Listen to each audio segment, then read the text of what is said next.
Добрий день, друзі! Сьогодні поговоримо про такі захворювання, які зараз зустрічаються в педіатрії, тобто маленьких діточок, як бронхіоліт.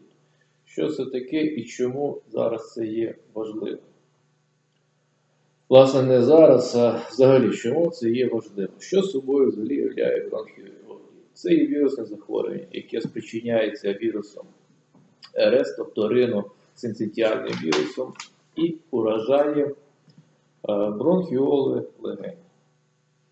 Діагноз, як правило, ставиться клінічно. Тобто, якщо дитина спочатку передувало не сильно виражений риніт 2-3 дні, а потім після того з'явився кашель, це у нас вже може бути підставою для виставлення цього діагнозу. Тобто, перше, на що наголошую, що перед кашлем був продермальний період у вигляді риніту, незначної клініки, потім появляється кашель, можливо задишка, утруднене дихання. І аускультативно ми чуємо хрипи. Вони можуть бути сухі, вони можуть бути вологі, але вони є з двох сторін.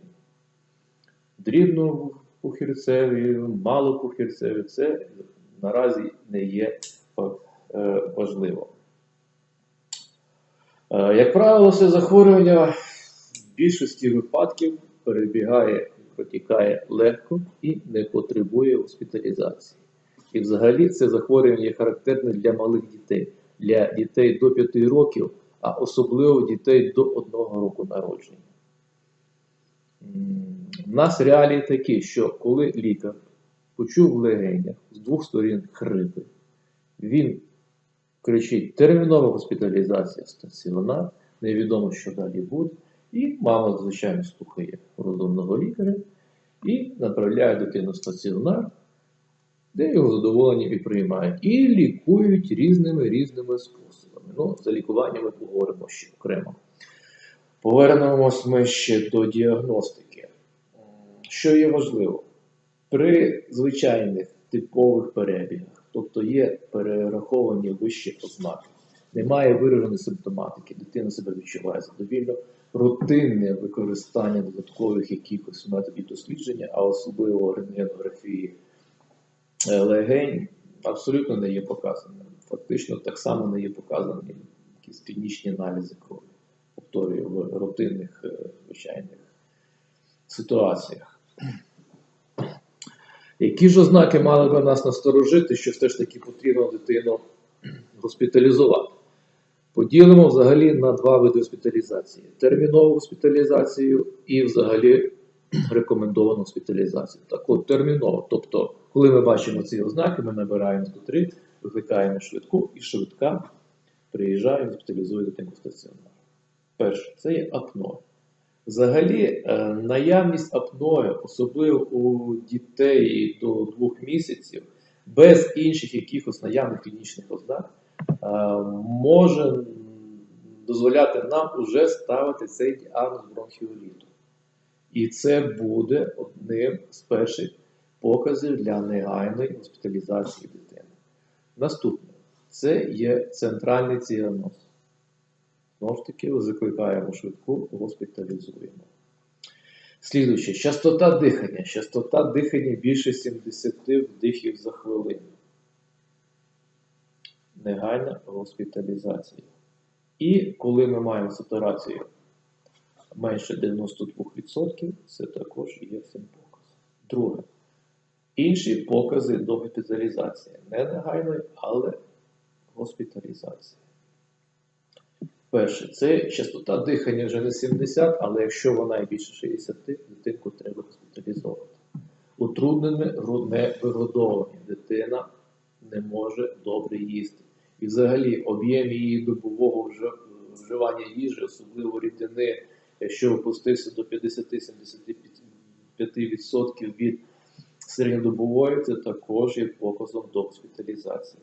Наступне, якщо дитини є в анамнезі хронічні легеневі якісь захворювання інші, хронічні вроджені вади серця, дитина народилася недоношеною, особливо менше 32 тижня вагітності, і просто вік дитини менше 3 місяців, це також нам буде говорити про те, що дитинку було би бажано госпіталізувати.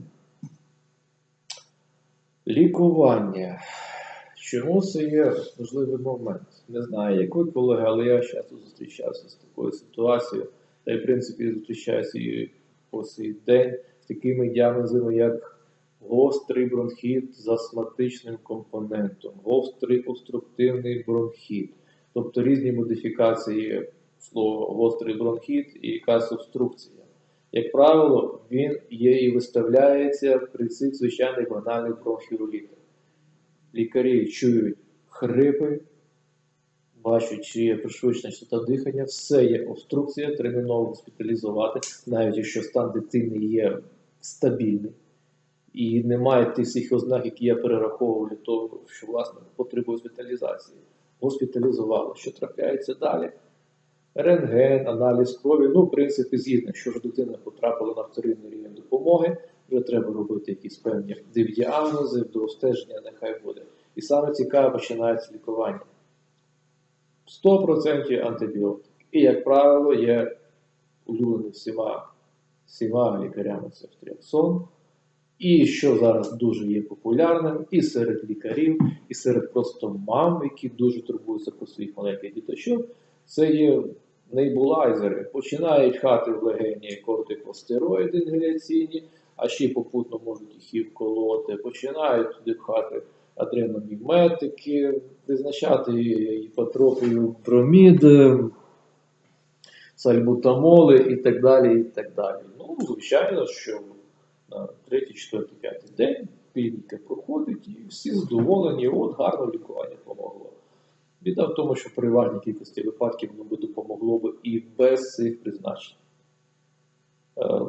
Ніби логічно, що є обструкція і ці препарати, які я перераховував би, мали би допомагати. Але ряд проведених клінічних досліджень показали, що призначення гормонів, бета-адреномігметиків, сальбутамолу, в принципі, одне й те саме, і тому подібних препаратів, які ми призначаємо, як правило, при обструктивних захворюваннях, таких як бронхіальна астма, в даній ситуації не несе ніякої переваги.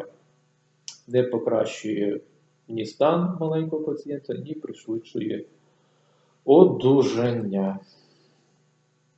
Це такі моменти, які я хотів би наголосити при бронхіолітах. Наступним буде діагноз бронхіоліта з іншими захворюваннями, особливо з бронхіальною астмою. Тому що дуже часто це повторюється. Дякую за увагу. До побачення. Наступних зустрічей.